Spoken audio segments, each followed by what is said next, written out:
one of the keys is remember where you came from, keep that shit in the front of your mind, and when shit goes bad and it goes sideways, a lot of shit does, you're getting booed out of the fucking building, or you're coming through this injury, or people are writing you off, oh, you guys ain't gonna fucking make it, any of that shit. You gotta keep it in here. And it really it should drive you.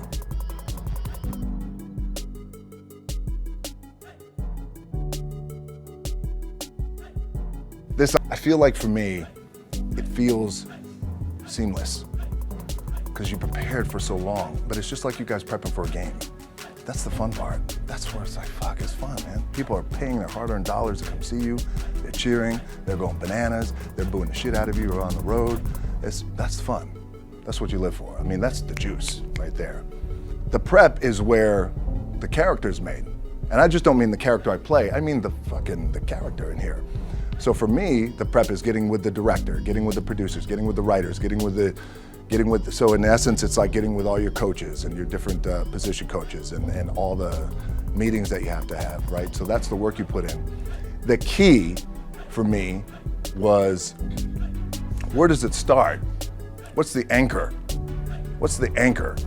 So I could have all these ambitions and you guys have all these ambitions, which is great. It's important. I'll play this role, you'll play that role. I'll execute this thing and it'll come out this summer. You guys will execute this thing during the summer, right? When it's time to really put in a lot more work. But the key with me is just always finding what the anchor is. And the fucking anchor is getting up at 4 o'clock in the morning every day before anybody else and grounding my thought process is in the no one will outwork me. No one. I love and I respect you guys. Motherfuckers won't outwork me. All starts with this. 2 hands, putting in the work. The anchor for me has always been the work in terms of the weight room training. So when I first started wrestling, I was 6 years old, rolling on the mats with my dad. My old man, a lot of you guys won't know this. Yeah, Rocky Johnson. My old man was Rocky Johnson. He was the first black WWF at that time. First black WWE tag team champions with Tony Atlas back in 1983. My uncles were the Wild Samoans. I come from a long line of pro wrestlers. But before the wrestling part happened, I was just in the gym putting in the work. At 6 years old, rolling around on the mats. And finally when I could touch weights at 13, that's what I was doing.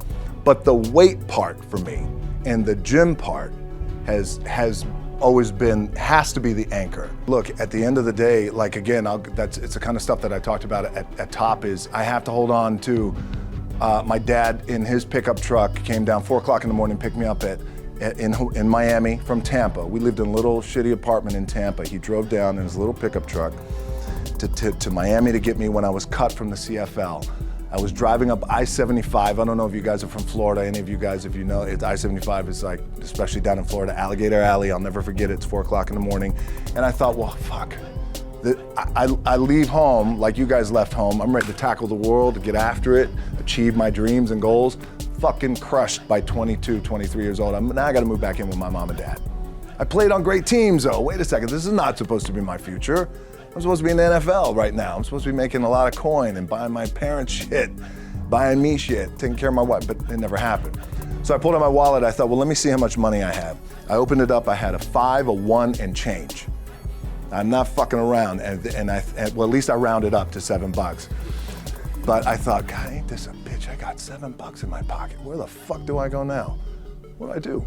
I can't go back to CFL, because the point comes where you hear that voice, big run's over.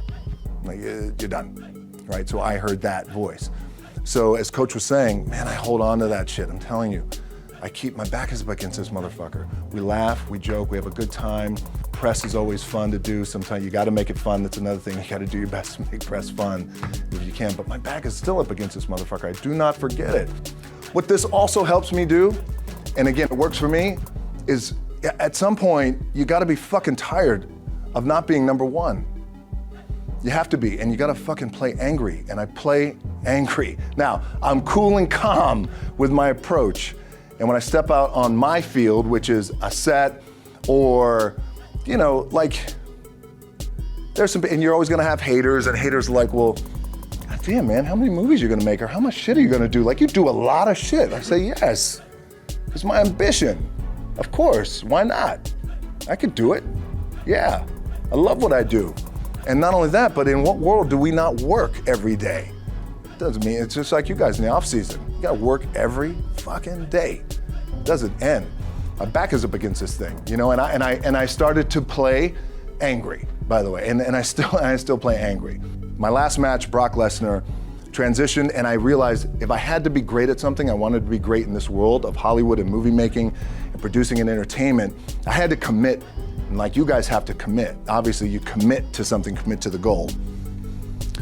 So I quietly retired. 2 years later, I thought, what the fuck did I do with my career? Because my movies were not doing well. I was written off. I was like, it was around 2006, 2007. I was like, God damn. I left, I pulled a Jim Brown. I left when I was on top, like #1 in the wrestling business, and I left. It was a ballsy, gutsy, some call it stupid move, but I had to commit and I had to follow what was in my gut. And at that time, I'll share this with you guys, and Will Smith is my boy, and I sat down at that time with the agency I was with, and they said, what do you want to accomplish? I said, I want to accomplish the world. I want the world, and I want Will Smith's career, and I said, and I mean this respectfully because I know he's here at this agency with us, I want to do it bigger and better.